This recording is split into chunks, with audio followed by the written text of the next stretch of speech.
sixes out here. Noah was 600 years old during the flood. It took 6 days to create the earth. 6,000 years, supposedly the age of the earth. 4004 BC is when Moses received the Ten Commandments, yada, yada, yada. So carbon is 666, and we are man, and that is a carbon-based life form. He created mankind or whatever, and or God, Genesis 6, God, regretted making man or whatever. On the 6th month, land started appearing, okay? Okay, now, 88, radium. That's the 6th element in the second group, okay? Just throwing that out there too. Okay, the tabernacle, all right? 45 feet long, you add that, you get 9. You take the 15 feet wide, 15 height, you add that up, you get 6 and 6, okay? 6 equals third of 9. It just seems kind of ironic. It's all 3 6s and 9s. A lot of 6s. Tesla knew this stuff. And that's where a lot of my research came from. I just researched a lot of his stuff and started putting it together myself. Because I knew the government is going to suppress everything and not let everyone know. That's why when I say that it transmitted wireless energy, that's why this is what Tesla was working on. Okay, they were suppressing that because that leads to metaphysics. That will literally lead to metaphysics. I mean, if I wanted to, I could build a suit. Like Magneto, I could build a suit to literally harness electromagnetic energy. And I would literally be able to take an EMF field and, like I was saying, you'd be able to do anything. You'd be able to do anything. I mean, you could shoot a plasma bolt through a person. Here, I'll show you the Zeus's lightning bolt and how. Alright, I think I put this in another video, but I'm just going to show you. Alright, so if you have a superconductor, say a little capacitor that's creating an arc right here, plasma, boom, you got an arc right here, a consistent plasma arc. Okay, kind of like a spark gap, but it's a nuclear arc. Alright, you have another one right here that charges this capacitor bank. Okay, you have a coil wrapped right around this. Okay, so whenever this builds up energy in this capacitor bank and you discharge it down this coil, this electromagnetic field is going to carry that plasma in a toroid manner. Like this. You ever see movies where, like, say, Chronicles of Riddick, when they shoot them, the necromongers shoot, it's a toroid. You see that in a lot of movies. That's what this is, basically. If you have a plasma arc right here and you carry that with an EMF, you're literally going to carry a true lightning bolt. Okay? Zeus's lightning bolt. Now, we have superficial ones, toys, Tesla coils and stuff like that. Those are just toys. This is actually dangerous. This would fry someone, literally. I mean, it would cook them. It would probably even shoot a beam right through them. It might even burn it'd sear all their flesh. I'm just saying. So you could literally produce a real lightning bolt. And that's where I believe Zeus's lightning bolt came from. He was a man. I mean, maybe it represents some kind of other primordial being, deity. But if Zeus was technically an anthropomorphic man, because, the war at Troy was because of his daughter, Helen of Troy. That was Zeus's daughter. Okay, so he had to be a man, but he had this power. He had this knowledge. He had access to his power. It's almost like it was a membership. If you want to be a god, you have to sign up. Okay, but you can't tell anybody how it works. That way you still have the poor people beyond you that are below you, and you can have the power. It's almost like the rich people having electricity and us not having electricity. Same difference. Okay, this is the Electron Telescope, or the Photomagnetic Telescope is what I call it. It's a quantum telescope. I think I explained this in one of my videos. Basically, if you have a cold fusion, you're creating cold fusion right here, you're creating true light. Okay, it's a nuclear light. It's not just electrons, superficial light. This wouldn't be just a laser. This would be a true light beam. And we would be literally able to shoot it into space. That way this true light is meeting the light that is coming here. That way we don't have to wait all this time for it to come and then magnify it, okay? We can literally magnify the light as it travels toward whatever we're wanting to see. See what I'm saying? Because light waves will literally distort, okay? The superficial light that we produce, lasers will distort over a distance. But true light will not, okay? So we can literally harness a true light beam, a true nuclear and electric laser. Alpha and Omega. You have to have both. You have to have nuclear and electric. And it kind of coincides with the two vents here, on the pyramids. If you're going to have an observatory, they say it was that too, yada, yada, yada. And then where he had sex with the sky. You ever hear that? Where I can't remember which one it was, but he had sex with the sky, and created life. That kind of coincides with the neutered and testicles in the sea that turns into life kind of thing. But what it's talking about is the singularity. the alpha and the omega coming together. That's what it's talking about. I mean, when you think about it, that's the only thing it can be talking about, really, because all the stupid nonsense of shooting his load in the sky. I mean, come on, give me a break. These people were intelligent. They weren't dumbasses. And we're dumbasses if we believe that stuff. Okay, I was kind of actually working on a real flux capacitor. Of course, I'm not done with it, but nonetheless, it'll be like a little. It's like the Ark of the Covenant. I mean, it's just shaped like a one of the Greek alphabets. I can't remember which one that was. It looks like a Y when you turn it upside down. But anyway, all right, I want to throw out the real Death Ray. Okay, the Archimedes Death Ray. All right. Now they debunked it on MythBusters. Now MythBusters, it's a cool show, but they lie a lot. All right. Now we know that if we have a mirrored concave surface here, that we can heat up all kinds of stuff. Okay, they've done it. I've seen it on YouTube a bunch of times. I know it can happen. You can use heat from the sun and reflect it with the mirror surfaces. Okay, we can burn ants with magnifying glasses. Why has no one ever put these two together to create a true light beam and burn the hell out of something to prove that the Archimedes Death Ray was real? All you need is a concave mirrored surface. You're harnessing all that light and focusing it to one point, and you're shooting it right through a magnifying glass, which is going to literally harness this whole width of focused energy into a beam. See what I'm saying?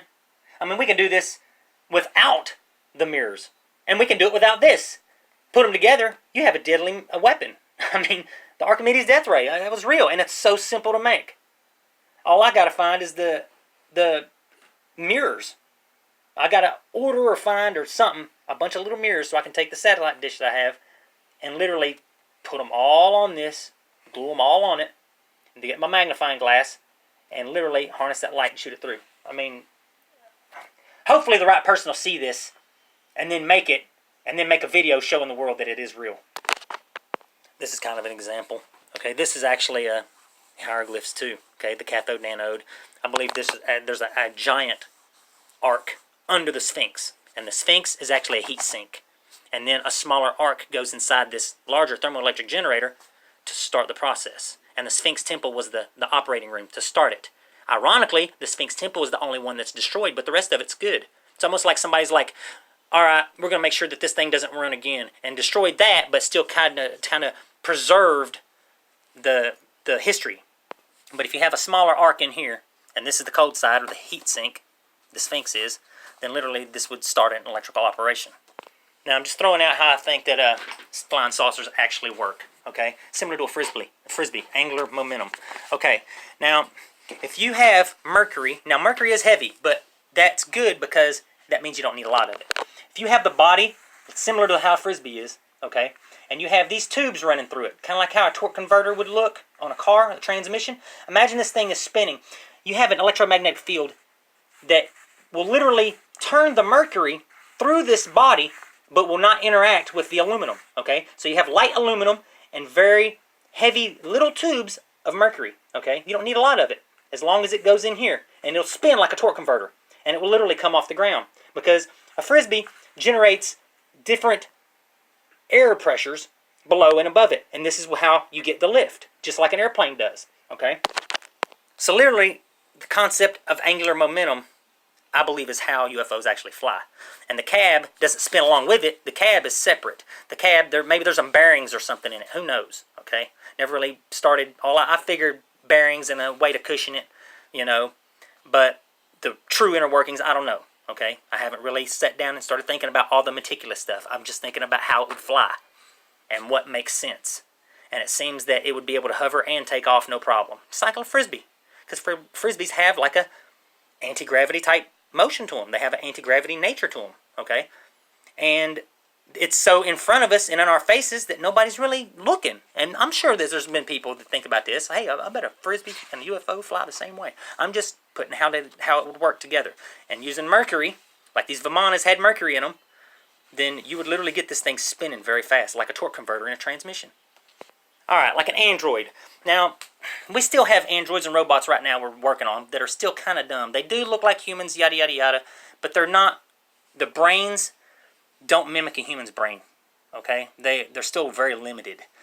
If we mimicked the human brain properly, I actually have a whole system. I have the circulatory system. I have a heart system. I've emulated every aspect of the human body to create a real android, a real living android. The hippocampus in our brain would be the main operating system. But each one of these lobes has its own CPUs and memory, okay, and instructions, all right? And these balance bridges between them help these communicate with each other. And the occipital lobe is where everything is recorded with the eyes and all this, and it records information and processes it, okay? Now I'm just going to throw how I believe AI can actually come to life. Okay, say, all right, you have your OS in here. Say it's a gig. I'm just saying it's a gig, all right? Now, as this thing learns, it's a learning computer, okay? As it learns, it's going to convert everything to binary code. But it's going to have these points, these decimals, these small fragments of code, okay? The ghosts in the machines, the ghosts in the shell, the dreams of computers, okay, you know? So there's these fragments of code, okay? This computer, what it's going to do is optimize that code. It's going to take those fragments and it's going to write its own code, okay, for optimal use, okay? Now, once this optimal code is written and exceeds the operating system's size, then it can literally make its own decisions between what it wants to do or what it's told to do. See what I'm saying? So literally, this is where I believe this consciousness comes in. This is where it starts becoming aware, is these fragmented codes that are put into a specific operation by the computer itself for future use. Just throwing this out there. Like the properties of the granite and the quartz and everything, thermoelectric properties, P-type and N-type material. All right. Ironically, these look a lot like a Leyden jar. I believe this was a nuclear rod of some sort where it got its nuclear energy from. Okay. And they all ended up transferring energy to the main one. But there was a capacitor under the Sphinx Temple here, under the Sphinx, and the Sphinx was a heat sink, and it got the operation going. Okay. Ironically, that's the only building of Giza Plateau that's destroyed. It seems like literally somebody's like, I'm gonna make sure that thing doesn't run again and still kind of keep it going, you know, for history and stuff, yada yada yada. But it looks like somebody literally, it just seems ironic to me. Metaphysics, all right. Like say you have a metaphysical suit that it's like armor on the outside of, you know, it's like armor, okay, but it has electrical properties to it, okay, and it has a power source. You could literally use this metaphysical energy or this wireless energy and have this suit on and go lift up a car, okay? So literally metaphysics ties in. This would be like a muscle amplifier, but not steroids. And ironically, we use electrical stimulation for weightlifting and stuff like that. I mean, people that weightlift and use, you know, they'll use electrical stimulation for their muscles, okay? So there would be actuators and electrical parts in this suit that would literally harness this energy and you would be able to do whatever you wanted with it. And this is where the gods came in back in those days, back in with the far ancients, the pyramids. Yeah, I put this on. I believe I had this on another video. But look, this like if you didn't see that other video, this is what I'm saying. You could have this suit, and this would where these ancient astronaut theories come into play. I mean, these people they did exist. Now, here's a theory about. There's a lot of evidence that it seems like man was created separately. Okay. I believe that man did evolve on this planet, had some intelligence, yada, yada, yada, but destroyed himself, okay? If man was intelligent enough to actually get into space and leave the planet, okay, which I believe he was, then if there was a cataclysm and it extincted everything on the planet or extinct mankind, then these men or these advanced beings that are man or a species of man was like, well, we're going to have to put man back on that planet. Well, how are we going to do it? Well, we can't just take a fully grown man and just drop him onto the planet because he'll die. He's not adapted to that atmosphere. So we're going to have to start from scratch. So they literally started from scratch and grew humans using time and evolution and using the mutations that happen naturally. Now, it could have been direct. Basically, it's like a forced evolution, more or less. I mean, that's just a theory, okay, that man destroyed himself and then forced evolution created him back on the planet, okay? That man was intelligent enough to actually be not on this planet, but from another one, or even have another connection to another planet, okay? So that's just a theory, but I'm just saying that literally mankind did evolve, mankind did have intelligence and had technology, and has destroyed himself before. Whether he extincted himself completely and other men had to come and reset it, I don't know. That's just a theory. But I know that we did extinct ourselves with this technology. I'd bet everything that we did this. Everything on it.